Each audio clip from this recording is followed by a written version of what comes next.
Full story. My parents asked me to legally change my name because my career is overshadowing. My.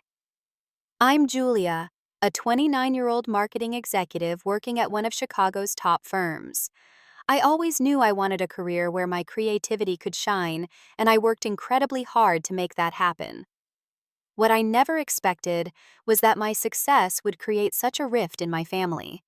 When my parents sat me down last month and asked me to legally change my last name because my career was overshadowing my younger sister, I couldn't believe what I was hearing. Let me share what happens when family jealousy goes way too far. Before I dive into this story, where are you watching from today?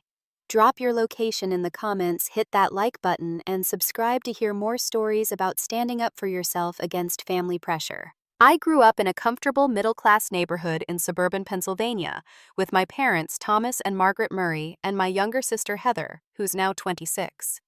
Our house wasn't fancy, but it was nice enough with 4 bedrooms and a backyard where we spent our summers playing and having barbecues with neighbors. My father worked as an accountant at a local firm, putting in long hours during tax season, but always making sure we had everything we needed. My mother was an elementary school teacher who prided herself on her classroom decorations and ability to connect with difficult students. They were hardworking people who valued stability and tradition above all else. From early on, there were clear expectations in our household. Good grades were non-negotiable, respecting elders was paramount, and family loyalty came before everything. These weren't bad values by any means, but they were applied with a rigidity that sometimes felt suffocating, especially as I grew older. I was naturally academic from an early age. Learning came easily to me, and I found myself drawn to books and puzzles while other kids were still figuring out their colors. By first grade, I was reading at a 4th grade level, which made my teachers take notice and suggest advanced programs.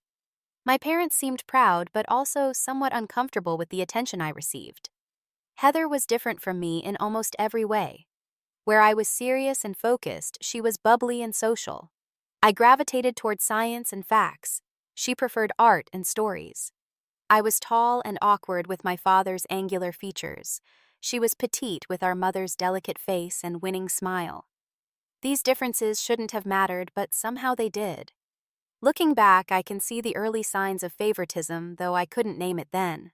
When I brought home perfect report cards, they were acknowledged with a quick, "good job," before conversation shifted to Heather's latest art project or social accomplishment.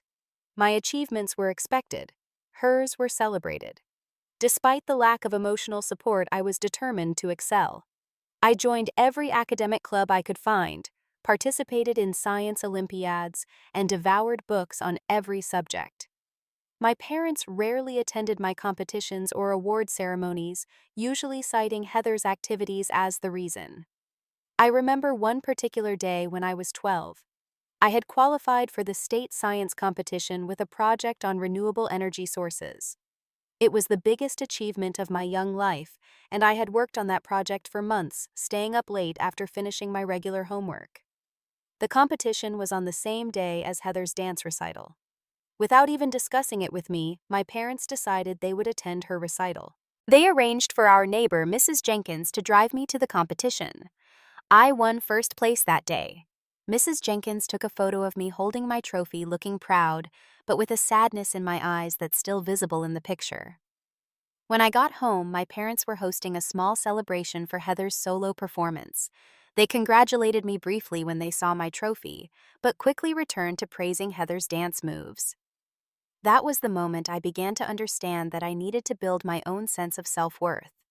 I couldn't rely on my parents to validate my accomplishments or nurture my ambitions. It was a harsh lesson for a 12-year-old, but one that ultimately shaped my independence and resilience. As I moved through high school, I poured myself into academics and extracurricular activities that would strengthen my college applications. I joined the debate team, served as editor of the school newspaper, and maintained a perfect GPA. I knew that education would be my ticket to freedom. When the college acceptance letters started coming in, I deliberately applied to schools far from home. When Northwestern University offered me a partial scholarship, I accepted immediately. Chicago was far enough from Pennsylvania to give me the space I needed, yet close enough that I could return for holidays without too much expense. My parents seemed surprised by my decision to go so far away. "There are plenty of good schools closer to home," my mother said with a frown. But for once I stood firm. This was my future, and I needed to forge my own path. The day I left for college was the first time I felt like I could breathe freely. As the Pennsylvania landscape disappeared in the rearview mirror, a sense of possibility washed over me.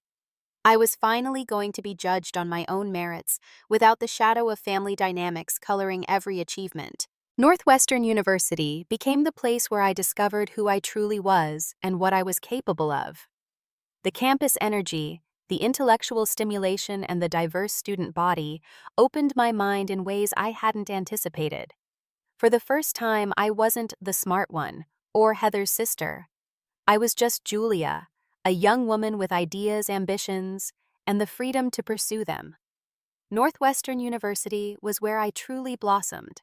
From the moment I stepped onto the beautiful campus along Lake Michigan, I felt like I belonged in a way I never had before.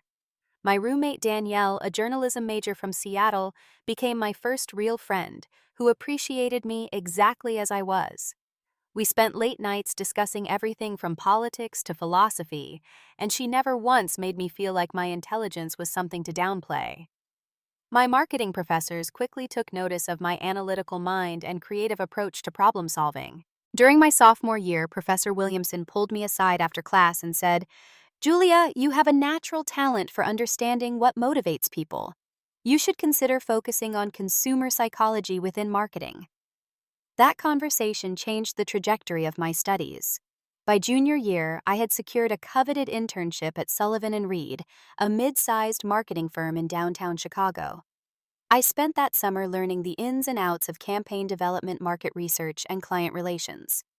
My supervisor, Monica, became my mentor, showing me how a woman could be both authoritative and approachable in a professional setting. "Your ideas are always 3 steps ahead of everyone else in the room," Monica told me during my performance review. "Don't ever dim your light to make others comfortable." I carried those words with me as I returned for my senior year loaded with ambitious plans. I took advanced courses in digital marketing strategy and consumer behavior while working part-time at the university's marketing department. My senior thesis on emotional triggers in social media advertising won the business school's annual award and was published in an industry journal. When graduation approached, Sullivan & Reed offered me a full-time position as a junior marketing strategist. The salary was higher than what most of my classmates were receiving, and the opportunity for advancement was clear. I accepted without hesitation. My parents attended my graduation ceremony, bringing Heather along. As we took photos afterward, my mother seemed more interested in pointing out the campus attractions to Heather than celebrating my accomplishment. "This could be you in a few years," I overheard her telling my sister.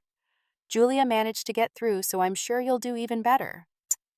I pretended not to hear, focusing instead on introducing my family to Danielle and her parents, who had brought me a graduation gift and card that made me tear up with its thoughtfulness. My first year at Sullivan & Reed was a whirlwind of learning, networking, and proving myself. I volunteered for extra projects, stayed late to perfect presentations, and absorbed everything I could from the senior team members. The work was challenging and exhilarating, and I thrived under pressure. By the end of that first year, I was assigned to work on the Brightwave campaign, a new telecommunications client looking to rebrand after a merger. I suggested an approach that focused on emotional connectivity rather than technical specifications, which initially met with skepticism from the senior team. "Let me develop a sample and test it with a focus group," I proposed during a strategy meeting. My direct manager, James, gave me the green light, though I could tell he was doubtful. The focus group results were unmistakable. My concept resonated strongly across demographics, particularly with the younger audience the client was struggling to reach. The campaign launched with my concept at its core, and within 3 months, Brightwave saw a 28% increase in brand recognition and a 17% boost in new customer acquisition. That success put me on the fast track. By the end of my second year, I was promoted to senior strategist, bypassing several colleagues who had been at the firm longer. Industry publications started to take notice of the fresh perspective behind the Brightwave campaign, and I was invited to speak at a regional marketing conference. It was around this time that the first weird reactions from my family began. When I called home to share news of my promotion, my father's response was tepid. "That's nice, honey. But don't you think you're moving too fast? You don't want to burn out before you're 30. My mother added, "Just make sure all this career focus isn't making you one-dimensional. Men don't like women who only talk about work, you know." I brushed off these comments, attributing them to my parents' traditional views. But the pattern continued. Every achievement was met with a warning rather than congratulations. Every success came with a caveat. Meanwhile, Heather had graduated from a state university with a degree in communications. She spent a year working at a local radio station, then another doing social media for a small boutique. She seemed to drift between interests, never quite finding her footing. My parents poured energy into helping Heather find her path. They paid for career counseling, helped her network with their friends, and constantly reassured her that she would find her thing eventually. The contrast with their hands-off approach to my career was stark, but I tried not to let it bother me. Thanksgiving of that year brought things into sharper focus. I had just been put in charge of developing a pitch for the largest potential client in our firm's history. It was a massive responsibility that reflected the trust the executive team had in me, despite my relatively junior status in terms of years at the company. As we sat around the dinner table and my father asked about everyone's news, I shared my excitement about the new opportunity. "That sounds like a lot of pressure," my mother immediately responded. "Are you sure you're ready for something like that?" Before I could answer, my father turned to Heather. "What about you, sweetheart? Any news on the job front?" Heather brightened. "Actually, I'm thinking about going into marketing. Julia makes it sound interesting, and I've always been good with people." My parents exchanged pleased glances. "That's wonderful," my mother exclaimed. "You'd be amazing at that. You have such natural charisma." The conversation quickly became all about Heather's potential marketing career with my parents, suggesting contacts and offering to help pay for additional courses if needed. My own news was forgotten, pushed aside for Heather's tentative interest in my field. As I helped clean up after dinner, a familiar hollow feeling settled in my stomach. No matter what I achieved, it would never be enough to earn the enthusiastic support my sister received just for considering a possibility. That weekend, I met with my college friends Ashley and Danielle for drinks. As I described the Thanksgiving scenario, Ashley shook her head. "Julia, this isn't normal. You know that, right? Parents should be over the moon about your success." Danielle nodded in agreement. "My parents brag about my article publications to anyone who will listen, and that's nothing compared to what you're achieving." Their validation helped, but the disconnect with my family remained painful. I tried to focus on the positives, my thriving career, my supportive friend network, and the growing confidence that came from professional recognition. Yet even as I built a life, I was proud of a part of me still yearned for the parental approval that remained frustratingly out of reach. Little did I know that the dynamic was about to get much worse when Heather decided not just to enter marketing, but to follow directly in my footsteps. 2 years ago, Heather called me with news that initially made me happy. "Julia, guess what? I've decided to go all in on marketing. I've been reading about what you do, and it sounds perfect for me." I genuinely wanted to be supportive. After all, marketing is a broad field with room for many different strengths and specialties. "That's great, Heather. There are so many directions you can go with it. What aspects interest you most?" "Everything you do, basically," she replied. "The campaigns, the strategy, the presentations. It all sounds so exciting."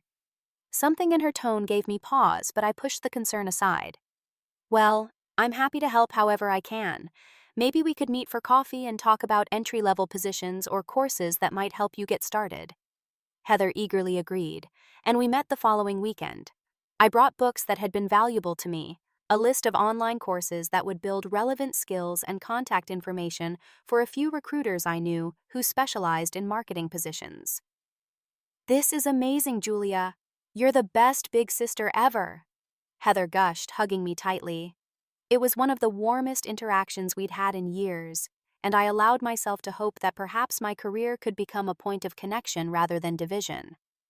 Within 3 months, Heather had completed an intensive digital marketing course and secured a junior account coordinator position at Meridian Group, a smaller agency across town that specialized in local business marketing. I hadn't directly recommended her. There was no connection between our firms, but I had suggested several agencies that might be good starting points. At first, I was genuinely happy for her. We occasionally met for lunch to discuss industry topics, and I enjoyed being able to share my knowledge. Heather seemed eager to learn, asking thoughtful questions and sharing her excitement about her new role. But as months passed, subtle shifts began to occur. Heather started dropping my name in professional settings, sometimes implying we worked together on campaigns I'd spearheaded.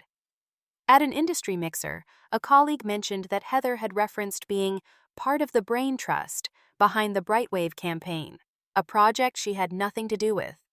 When I gently confronted her about it, she became defensive. I was just trying to make conversation. Besides, we did discuss that campaign when you were working on it. Remember, over Christmas dinner.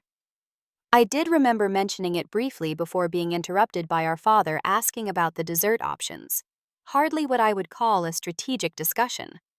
Meanwhile, my parents began increasing their pressure on me to help Heather succeed. What started as casual suggestions became more insistent demands. "Couldn't you put in a word for Heather at your company?" my mother asked during our weekly call. "She's been at Meridian for 6 months now. I think she's ready for something bigger." Mom Sullivan and Reed has a rigorous hiring process. Everyone goes through multiple interviews and assessments. I can't just get someone hired. "But surely your opinion carries weight," she pressed. "You're always talking about your important role there." I tried to explain professional boundaries and ethics, but my parents seemed to view my reluctance as selfishness, or worse, deliberate obstruction of Heather's career. The tension came to a head during a family dinner at my parents' house.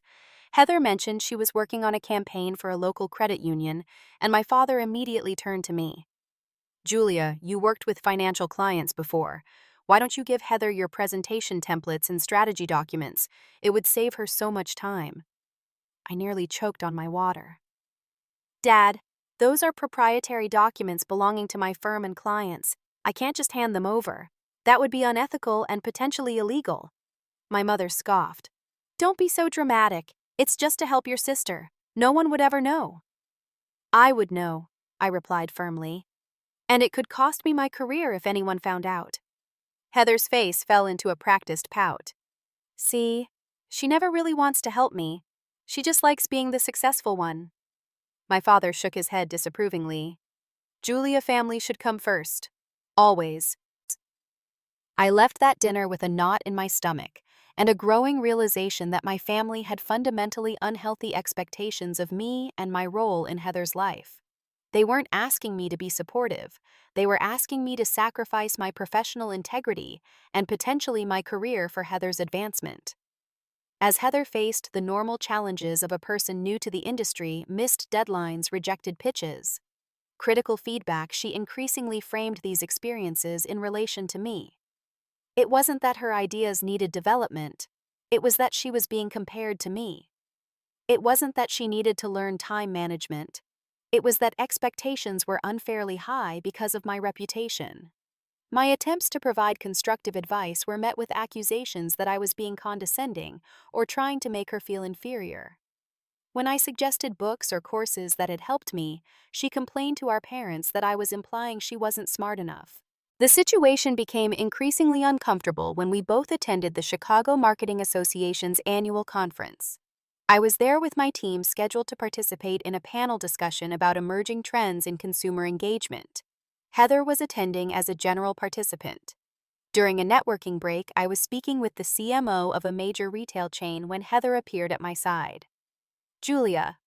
"There you are," she interrupted, not acknowledging that I was clearly in the middle of a professional conversation. "Aren't you going to introduce me to your friends?" I politely made the introduction, explaining that Heather was new to the industry and working at Meridian. Before I could steer the conversation back to the topic we'd been discussing, Heather jumped in. "Julia and I were just discussing a concept for your summer campaign yesterday. We Murray sisters have some great ideas when we put our heads together. The CMO looked confused as I had done no such thing. I quickly clarified that we hadn't been developing concepts for his brand and steered the conversation back to professional grounds.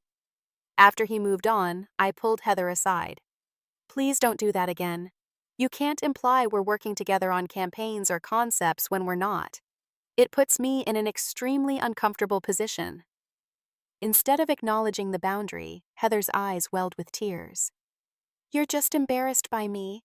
You don't want people to know we're sisters because you think I'm not good enough to be associated with you. Several colleagues glanced our way, making the moment even more uncomfortable. I ended the conversation as gracefully as possible and avoided Heather for the remainder of the event. Later that week, I learned from an industry acquaintance that Heather had been introducing herself to people as Julia Murray's sister and openly comparing their careers to mine. She had apparently told several people that she was following in my footsteps, but taking a more people-centered approach. The boundary between our professional identities was becoming dangerously blurred, and I wasn't sure how to address it without causing further family conflict. Little did I know that the situation was about to escalate from uncomfortable to unbelievable. Last year marked a significant milestone in my career. After 5 years at Sullivan & Reed, I was promoted to creative director and assigned to lead our agency's pitch for North Star Technologies, a rapidly growing company that would become our largest client if we secured the contract. The pressure was intense, but I thrived on the challenge. I assembled a team of our most innovative strategists and designers, and we worked tirelessly for weeks developing a comprehensive campaign that would reposition North Star as not just a technology provider, but a visionary partner in their clients' futures. The day of the presentation arrived, and despite my nerves, I delivered the pitch with confidence and passion. The North Star executives were visibly impressed, asking engaged questions and nodding enthusiastically at our concept boards. When their CMO said, "This is exactly the fresh perspective we've been looking for," I knew we'd nailed it. 2 days later, we received the news Sullivan & Reed had won the account. The CEO called me into his office personally to congratulate me and announce that our work would be submitted for the Beacon Awards, the marketing industry's most prestigious recognition. "You've become one of our most valuable assets, Julia," he told me. "This campaign showcases exactly why we've been promoting you so quickly." The following month, the campaign launched to widespread acclaim. Industry publications featured our work, and a particularly flattering article in Marketing Innovators included a profile of me as one of Chicago's rising marketing stars. The piece included a professional headshot and quotes about my approach to client challenges. I was proud of the recognition, but unprepared for the backlash it would trigger at home. The evening after the article was published online, my phone rang with Heather's name on the screen. "I saw the article," she said without preamble, her voice tight with anger. "Did you really need to do that whole photo shoot and interview? It's pretty obvious you're just showing off." I was stunned by her hostility. "Heather, the publication requested the interview because of the North Star campaign. This is standard industry coverage, not something I orchestrated to show off." "Well, now everyone at Meridian is asking me about it," she snapped. "Do you know how humiliating it is to have people constantly comparing us, asking if I'm as talented as my sister? I had a client actually ask me today if I could deliver Julia Murray-level results." I tried to empathize while maintaining boundaries. "I'm sorry if it's creating awkward situations for you, but this is my career. I've worked incredibly hard for this recognition." "You always make everything about you," she said before hanging up. The weekly calls with my parents became increasingly strained. Rather than congratulating me on the successful campaign, they focused on how the publicity was affecting Heather. "Your sister came home crying yesterday," my mother reported. "Her boss made some comment about having the other Murray on their team. Can't you see how your publicity parade is hurting her?" "Mom, I'm not parading anything. This is my job and I'm good at it. The recognition I'm receiving is based on my work, not my last name." My father joined in. "You've always been competitive, Julia. Even as a child, you had to be the best at everything. Would it kill you to step back a little and give your sister a chance to make her own name?" The irony of his phrasing wouldn't become clear until later. The next blow came when I received an invitation to a cousin's wedding. The invitation was addressed to Julia Murray and guest, but when I called to confirm my attendance, my aunt seemed confused. "Oh, Julia, your mother said you probably wouldn't be able to make it because of your busy schedule. She said not to count on you." I had mentioned no such thing to my mother. When I confronted her, she was unapologetic. "Well, Heather's ex-boyfriend will be there with his new girlfriend, and she's feeling sensitive about it. We thought it would be easier if you weren't there drawing attention with your latest achievements. You understand, right? Family harmony has to come first sometimes." I was being uninvited from family gatherings to avoid making Heather uncomfortable. The realization was painful, but it also began to clarify the toxic dynamic that had been building for years. That evening, I met my best friend Ashley for dinner and poured out the whole situation. "Julia, I've known you since college and I've seen how you downplay your achievements around your family," she said. "You're not the problem here. They're asking you to shrink yourself to make your sister feel bigger, and that's not fair to anyone, including Heather. She needs to build her own confidence, not tear down yours." Ashley's words resonated deeply. For years, I'd been trying to modulate my success carefully, filtering what I shared with my family, walking on eggshells to avoid triggering Heather's insecurities. Despite these efforts, the situation had only worsened. I decided to try one more time to connect directly with Heather, hoping we could clear the air without our parents' interference. I texted her suggesting we meet for coffee at a neutral location, just the two of us. She agreed, but from the moment she arrived at the cafe, her body language was defensive. She sat stiffly, arms crossed, barely making eye contact.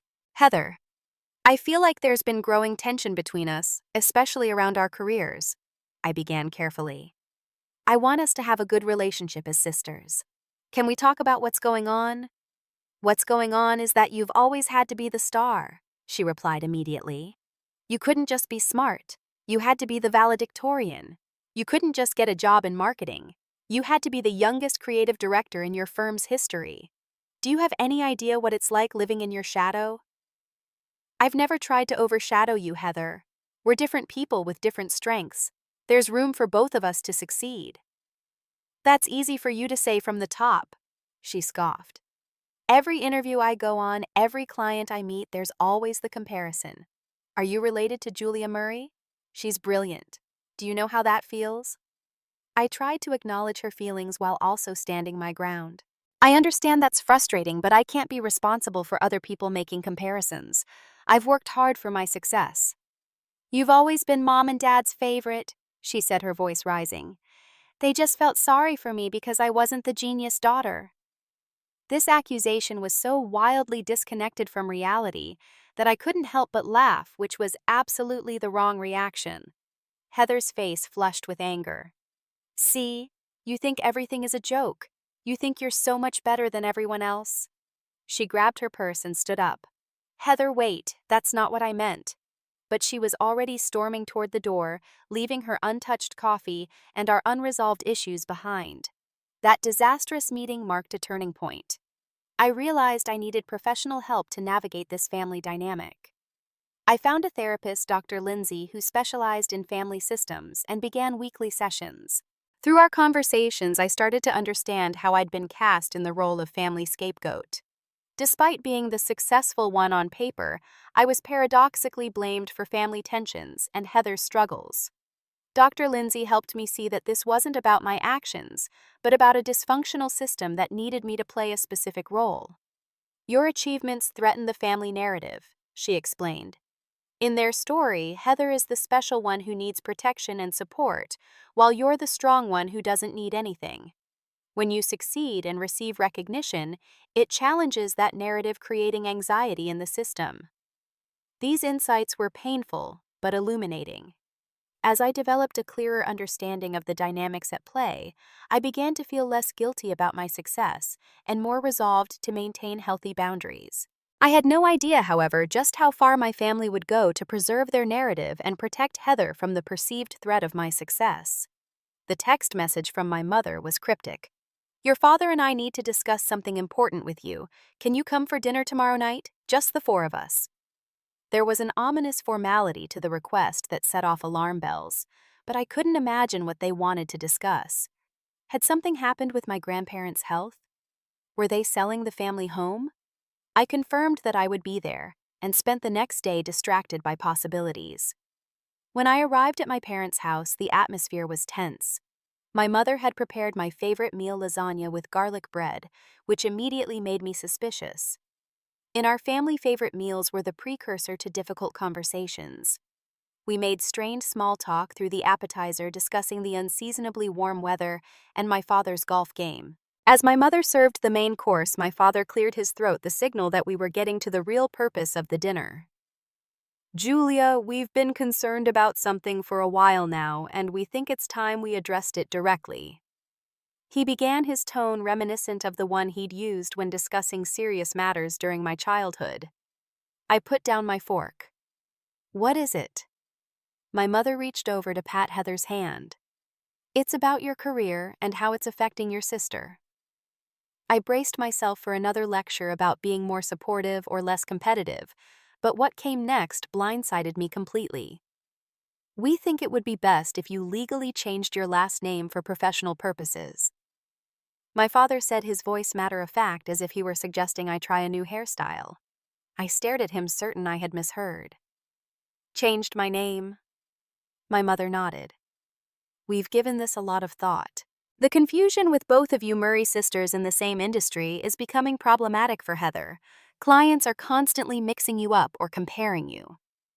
"That's not unusual for people in the same field," I said slowly, still processing the outlandish suggestion.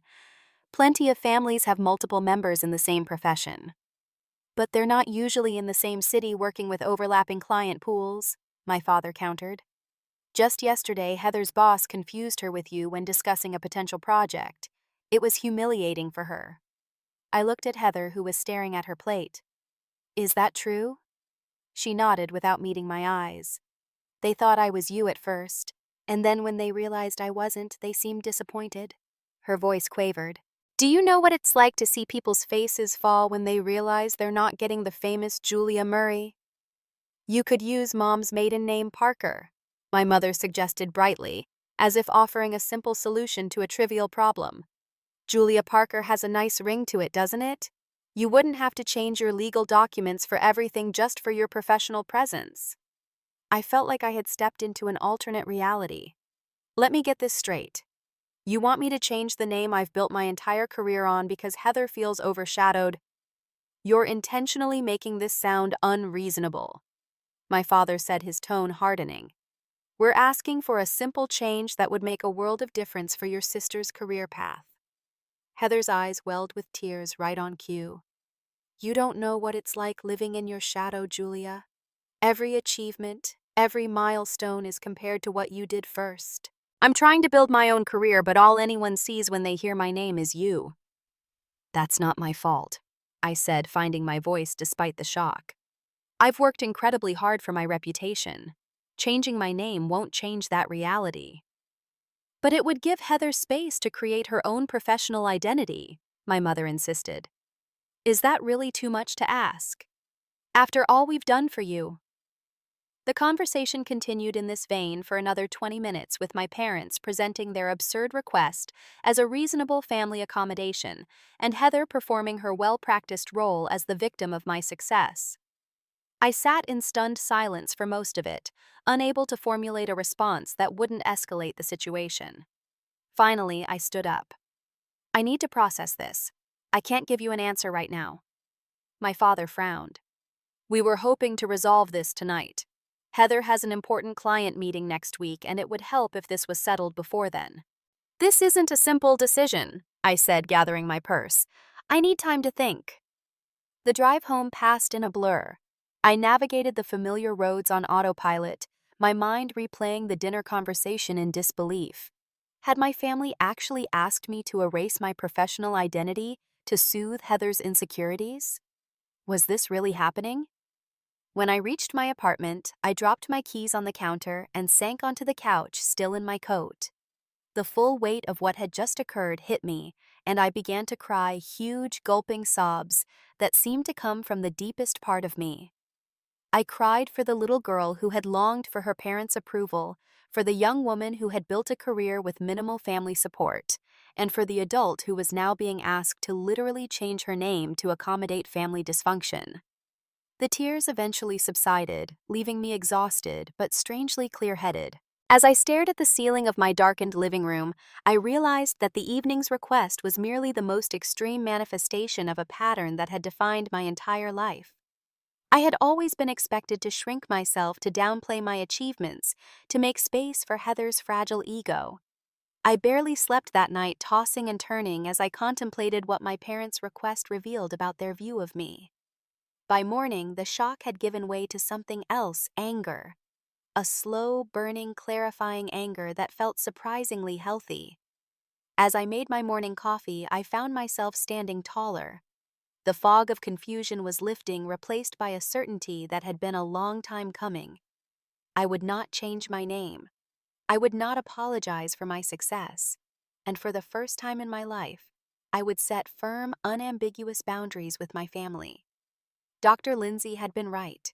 This wasn't about my actions or achievements.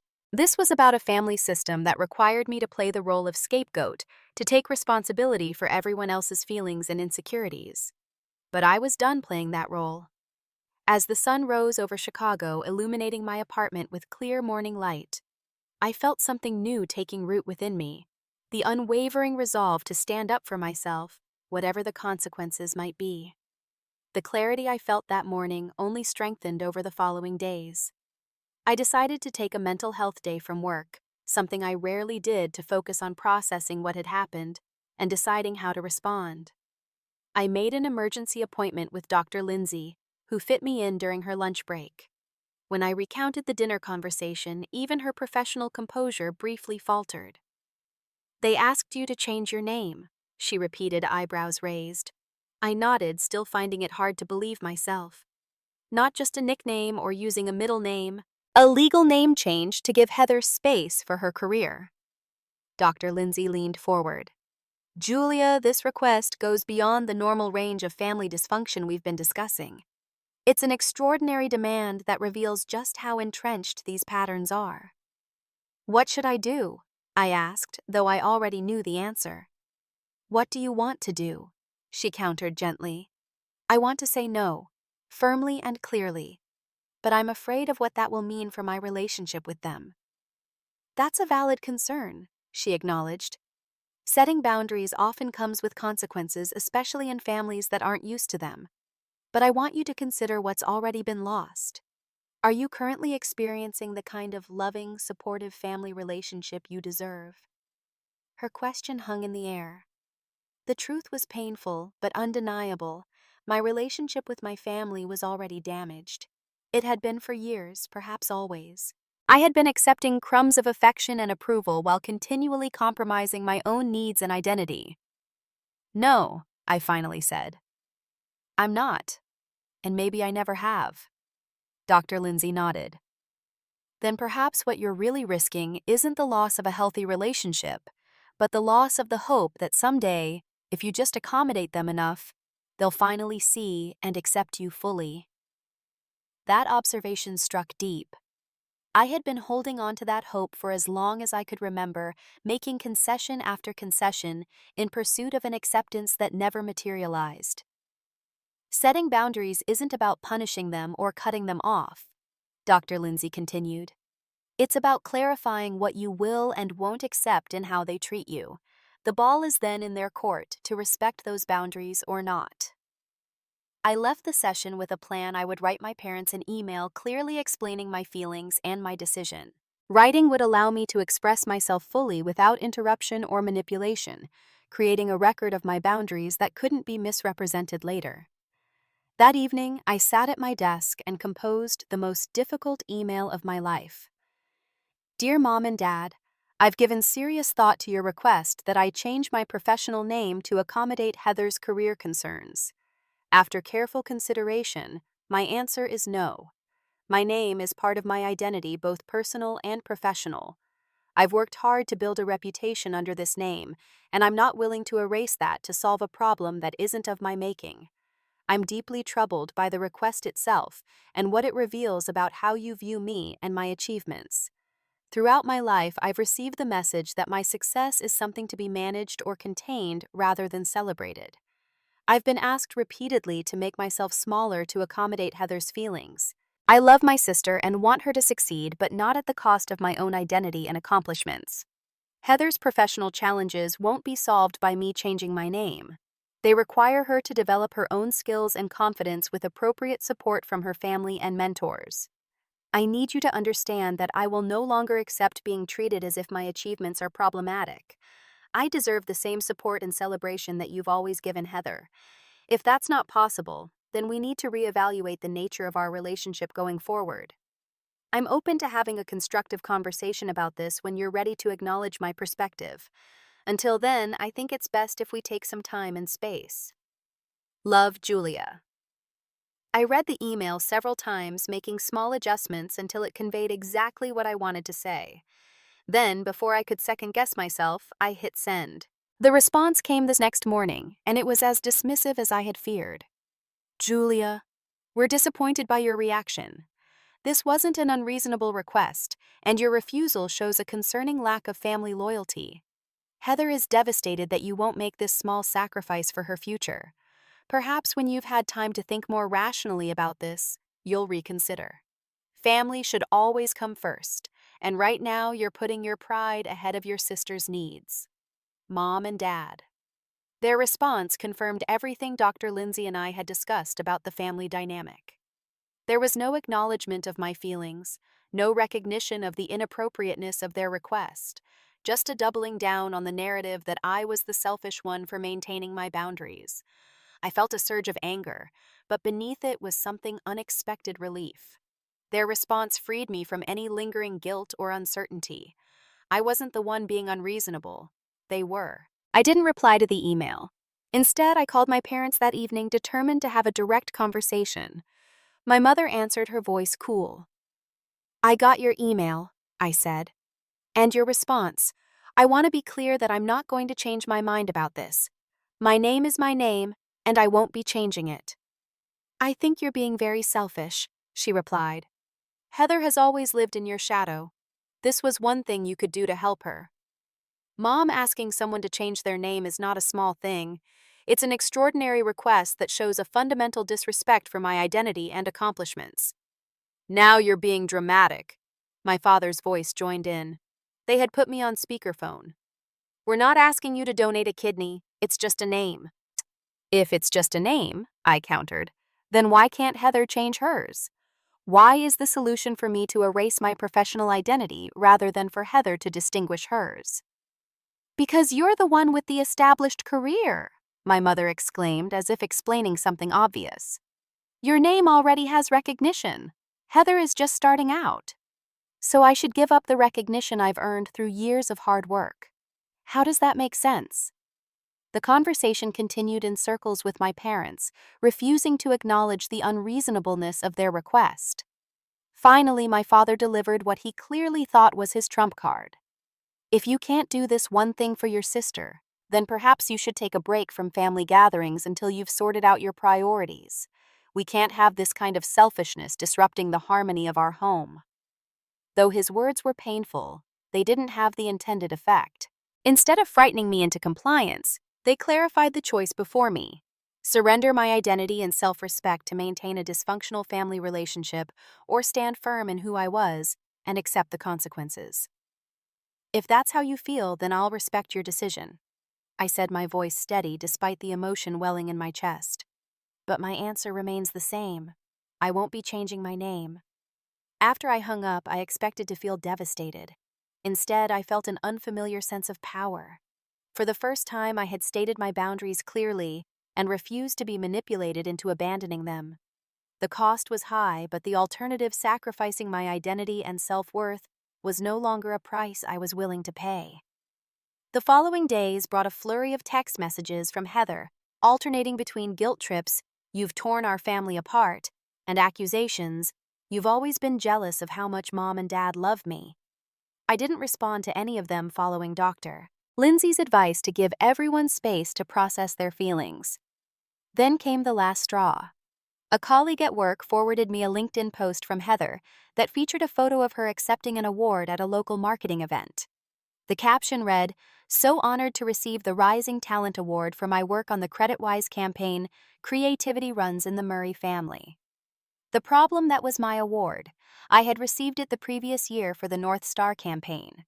Heather had somehow obtained a copy of my award and was presenting it as her own on social media. I immediately contacted LinkedIn to report the fraudulent post and then called Meridian Group's HR department to make them aware of the situation. I took no pleasure in these actions, but I couldn't allow such a blatant misrepresentation to stand. Within hours, the post was removed. By the end of the day, word had spread through industry channels about what had happened. My own company's leadership called me in to discuss the situation, concerned about potential reputation damage. "Julia, we need to understand what's going on here," my CEO said gravely. "This kind of misrepresentation could have serious implications for our firm's credibility." I explained the situation as professionally as possible, leaving out the personal family drama and focusing on the facts of the fraudulent claim. The leadership team was supportive once they understood the circumstances, but the incident left me deeply shaken. That evening, as I sat alone in my apartment contemplating how my family situation had spilled over into my professional life, I realized that the path forward required more than just setting boundaries. It required actively rebuilding my life around people and relationships that were healthy and supportive. The break with my family, painful as it was, had created space for something new to emerge. A life defined not by their expectations and demands, but by my own values and choices. The first month after the confrontation with my parents was the hardest. There were moments when I would reach for my phone to call my mother about something trivial, only to remember the rift between us. Birthdays and holidays loomed as uncomfortable reminders of what had been lost. There were nights when I questioned my decision, wondering if I should have just acquiesced to keep the peace. But each time these doubts surfaced, I returned to the clarity I had found that morning after the fateful dinner. I deserved respect. I deserved to own my accomplishments. I deserved a family that celebrated rather than resented my success. My friends became my lifeline during this period. Ashley and Danielle organized weekly dinner gatherings at their apartments, creating a sense of belonging and community when I needed it most. My colleague James, who had become a close friend over the years, made sure I was included in social events and checked in on me regularly. "Family isn't always about blood," Ashley told me one evening as we shared a bottle of wine on her balcony overlooking the city. "Sometimes it's about who shows up for you, who sees you clearly, and loves you anyway." Her words resonated deeply. My friends were showing me what unconditional support looked like, stepping in to fill the void left by my family's conditional love. Dr. Lindsay's therapy sessions became a crucial space for processing my grief and anger. She helped me understand that I was mourning not just the loss of current relationships, but the family I had always wanted, but never truly had. "What you're feeling is called disenfranchised grief," she explained. "Society doesn't always recognize the pain of family estrangement as legitimate grief, but it absolutely is. You're mourning the loss of what these relationships should have been as well as what they were." We worked on identifying the patterns I had internalized from my family dynamics, the tendency to downplay my achievements, the automatic assumption that my needs were less important than others, the instinct to take responsibility for other people's feelings. Slowly, I began to unlearn these patterns and replace them with healthier ones. My professional life continued to flourish despite the personal turmoil. 6 weeks after the name change request, I led a pitch that secured another major client for Sullivan & Reed. The CEO personally commended me for my resilience and focus during what he knew was a difficult personal time. I was beginning to understand that success didn't need to be accompanied by guilt or anxiety. I could take pride in my accomplishments without worrying about who might feel threatened by them. This revelation was liberating, allowing me to bring even more creativity and confidence to my work. 3 months into the estrangement, I encountered Heather unexpectedly at an industry conference in downtown Chicago. I had checked the attendee list and hadn't seen her name, so I was unprepared when we came face to face in the convention center lobby. We stood frozen for a moment, neither sure how to proceed. She looked tired with dark circles under her eyes and a tension in her posture that I recognized from our childhood when she was feeling insecure. "Julia," she finally said, her voice uncertain. "I didn't know you'd be here." "I'm representing Sullivan and Reed," I replied, keeping my tone neutral. "I didn't see your name on the attendee list." "Last-minute registration," she explained. "My boss couldn't make it." An awkward silence fell between us. Around us, marketing professionals networked enthusiastically, oblivious to our silent drama. "How are you?" I finally asked, more out of ingrained politeness than genuine expectation of an honest answer. To my surprise, Heather's carefully maintained facade cracked slightly. "Not great, actually. Can we talk somewhere just for a few minutes?" My instinct was to refuse to protect myself from further manipulation, but something in her expression gave me pause. I nodded toward a quiet seating area in a corner of the lobby. Once seated, Heather stared at her hands for a long moment before speaking. "I lost my job at Meridian," she finally said, "after the LinkedIn thing." I wasn't entirely surprised. Misrepresenting awards was a serious ethical breach in our industry. Still, I felt a pang of empathy for her situation. "I'm sorry to hear that," I said carefully. "What happened?" "They said it was for misrepresentation of credentials and conduct unbecoming of the firm. But really, I think they were just looking for a reason. I wasn't doing very well there anyway." She looked up at me, her expression a mix of resentment and something else, contrition perhaps. "I shouldn't have posted that about your award. I know that." It wasn't quite an apology, but it was more acknowledgement than I had expected. "Why did you do it?" I asked, genuinely curious. She shrugged, looking away. "I don't know. Mom and Dad kept talking about how I needed to establish myself, how I needed achievements like yours. I guess I just wanted to feel what it was like, even if it wasn't real." For the first time, I felt a glimmer of understanding about the pressure Heather must have been under. Our parents had cast her in the role of the special fragile one who needed protection and support, but that role came with its own burdens, expectations of fulfilling their dreams, constant comparisons, the stress of maintaining the family narrative. "Heather, I never wanted to compete with you," I said softly. "I just wanted to live my life and do work I'm proud of. The comparisons never came from me." She nodded slowly. "I know that logically, but it's hard when everyone else is making those comparisons. And when Mom and Dad—" She trailed off. "When they— what?" "When they constantly hold you up as the standard I should reach, but also treat your success like it's some kind of betrayal." She looked at me directly. "It's confusing." It was the most honest conversation we'd had in years, maybe ever. There was no script, no familiar roles to play, just two adults trying to make sense of the complex dynamics that had shaped us. "Have you talked to them since everything happened?" she asked. "No," I admitted. "After they suggested I stay away from family gatherings, I decided to take them at their word."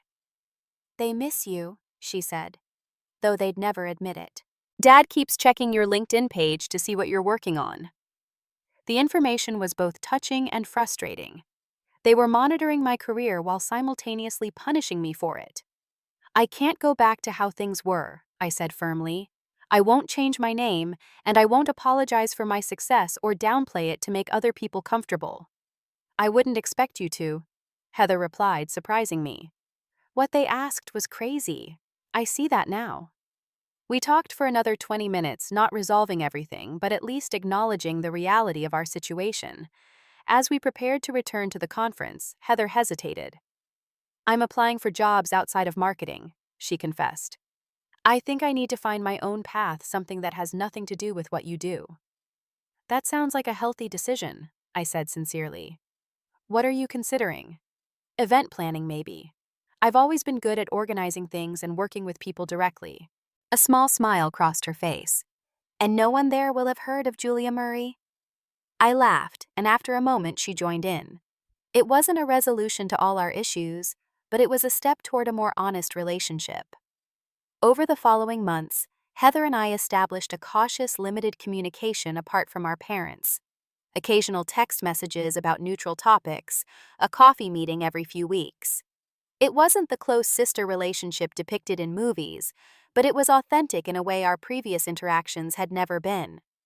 My parents proved less capable of change. When they finally reached out after 4 months of silence, it was with the same expectations as before. "We think everyone's had enough time to cool down," my mother said during our phone call. "We're having Easter dinner at the house and we expect you to be there. It's time to put this unpleasantness behind us and be a family again." "Has anything changed?" I asked. "Do you understand why your request was inappropriate and hurtful?" "Julia, we don't want to rehash old arguments," my father interjected. "Sometimes in a family you need to let things go for the greater good." Their message was clear. Reconciliation was possible, but only on their terms, only if I was willing to pretend the incident had never happened and return to my assigned role in the family system. "I'm sorry, but that doesn't work for me," I replied calmly. "I'm open to rebuilding our relationship, but only if it's based on mutual respect. That includes respecting my career and my identity." "So you're choosing to hold a grudge rather than heal the family?" My mother said, her voice tight with disapproval. "I'm choosing to value myself," I corrected her. "The door is open when you're ready to do the same." 6 months into my limited contact with my immediate family, I reconnected with my father's sister, Aunt Caroline, who lived in Boston. She had always been something of an outsider in family gatherings, and now I understood why. She had refused to participate in the family's dysfunctional patterns, establishing firm boundaries that made her the subject of subtle criticism. "Your father and his need to control the narrative," she sighed when I explained what had happened. "It was the same when we were growing up. He was the golden child, and I was the troublemaker for questioning our parents' decisions." Her perspective helped me see how the patterns had been passed down through generations, giving me compassion for my parents, even as I maintained my boundaries with them. As the 1-year mark of the estrangement approached, I received a job offer from Visionary Partners, a prestigious New York agency known for its innovative approaches and collaborative culture. The position as Executive Creative Director would mean a significant promotion, a substantial salary increase, and the opportunity to work with some of the most forward-thinking brands in the country. The timing felt symbolic.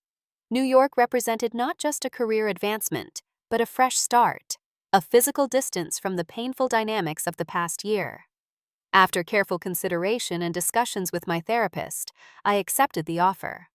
On my last day at Sullivan & Reed, my colleagues organized a farewell party that left me overwhelmed with emotion. These people who had witnessed my growth, supported my ideas, and valued my contributions were sending me off with genuine celebration and no undercurrent of resentment. It was a powerful reminder of what healthy relationships looked like. As I packed up my Chicago apartment, I came across old family photos that I had tucked away in a drawer. There was one of Heather and me as children, maybe 5 and 8 years old, holding hands at the beach. Before the competition, before the comparisons, we had simply been sisters who shared ice cream cones and built sandcastles together. I placed the photo in my suitcase, rather than the donation pile. Whatever happened with my family in the future, these memories were part of my history. I could acknowledge the good moments without erasing the painful realities that came later. The week before my move, I met Heather for lunch to tell her about New York. She seemed genuinely happy for me, with only a flicker of the old insecurity crossing her face. "I got a job with that event planning company," she shared. "It's entry level, but I really like it. It feels right in a way marketing never did." "I'm glad to hear that," I said sincerely. "You deserve to find work that feels authentic to you." She hesitated, then added, "I told Mom and Dad about your move. I hope that was okay." "Of course," I assured her. "How did they react?" "Dad didn't say much. Mom said New York was too expensive and dangerous." Heather rolled her eyes slightly. "But I think they're sad you'll be even further away, even if they won't admit it." I nodded, unsurprised. "The door is still open if they ever want to have an honest conversation. That hasn't changed." As I settled into my new life in New York, I found myself reflecting on the journey of the past year. The pain of family estrangement was real, but so was the freedom that came with standing firm in my identity and worth. I had discovered that family could be defined by love and respect rather than just blood ties. I had learned that success didn't need to be tempered by guilt or anxiety. Most importantly, I had discovered that standing up for myself wasn't selfish or disloyal. It was an act of self-respect that ultimately benefited everyone. By refusing to participate in dysfunctional patterns, I was breaking a cycle that had caused pain for generations. I don't know if my relationship with my parents will ever fully heal. What I do know is that I'll never again compromise my identity or diminish my light to make others comfortable. My name is Julia Murray, and I've earned every accomplishment attached to it. That's a truth I'll never again allow anyone to question or diminish. Have you ever been asked to change something fundamental about yourself to make someone else more comfortable? How did you respond? I'd love to hear your stories in the comments. If this resonated with you, please like and subscribe to show your support and share with anyone who might need a reminder that standing up for yourself isn't selfish, it's necessary. Thank you for listening to my story, and remember that sometimes the most loving thing you can do for yourself and others is to hold firm to your boundaries and truth.